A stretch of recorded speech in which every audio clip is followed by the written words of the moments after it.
తాజా అంశం చూస్తున్నాం. శంషాబాద్ విమానాశ్రయంలో 9.5 కోట్ల విలువైన 27 కిలోల హైడ్రోపోనిక్ గంజాయి స్వాధీనం చేసుకున్నారు. మరింత సమాచారం మా ప్రతినిధి రమేష్ అడిగి తెలుసుకుందాం. రమేష్, హైడ్రోపోనిక్ గంజాయి పట్టివేతకు సంబంధించి సమాచారం ఏంటి? విమానాశ్రయంలో ఈ నెల 30వ తారీఖున మొత్తం 27 కిలోల 15 సంబంధించి కూడా హైడ్రోపోనిక్ గంజాయి పట్టుకున్నట్లయితే డిఆర్ఐ అధికారులు అయితే ప్రకటన అయితే విడుదల చేయడం జరిగింది. ఇది 4 ప్రయాణికులు ఇటు బ్యాంకాక్ నుంచి హైదరాబాద్ కి వారి లగేజ్ లో ట్రాలీ బ్యాగుల్లో కూడా పూర్తిగా వారిని దాచిపెట్టి హైదరాబాద్ కి తరలిస్తున్నట్లయితే డిఆర్ఐ అధికారులు గుర్తించి వారి వద్ద నుంచి కూడా ఈ హైడ్రోపోనిక్ సంబంధించిన గంజాయిని అయితే అధికారులు స్వాధీనం చేసుకోవడం జరిగింది.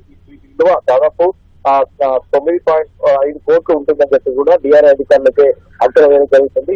ఈ 4 ప్రయాణికులతో పాటు మరొక 3 సంబంధించి అంటే స్థానికంగా ఉన్న మరో 3 అయితే డిఆర్ఐ అధికారులు అయితే అరెస్ట్ చేస్తామని చెప్పడం ఇది ఎక్కడి నుంచి వచ్చింది, ఇక్కడికి ఎవరికి వీళ్ళు సప్లై చేస్తున్నారు, ఎవరు ఆర్డర్ ద్వారా కూడా ఇక్కడికి వచ్చిందన్న కోణంలో కూడా అధికారులు అయితే ప్రస్తుతం అయితే దర్యాప్తు చేయడం జరిగింది. ఆ 7గురిని కూడా అరెస్ట్ చేస్తామని చెప్పి కూడా అధికారులు అయితే ప్రస్తుతం అయితే ప్రకటించడం జరిగింది. ఈ యొక్క అంటే అక్కడి నుంచి బ్యాంకాక్ నుంచి ఇంకా వీళ్ళతో పాటు ఇంకా ఎవరైనా వేరే ప్రయాణికులు ఎప్పుడైనా తీసుకువచ్చారో, ఎన్నిసార్లు ఇక్కడికి హైదరాబాద్ తీసుకొచ్చారన్నది వివిధ కోణంలో అయితే డిఆర్ఐ అధికారులు అయితే దర్యాప్తు అయితే చేయడం జరిగింది. ఈ సంబంధించి కూడా దర్యాప్తు అయితే ప్రస్తుతం అయితే కొనసాగుతుందని చెప్పి డిఆర్ఐ అధికారులు అయితే ప్రకటించారు.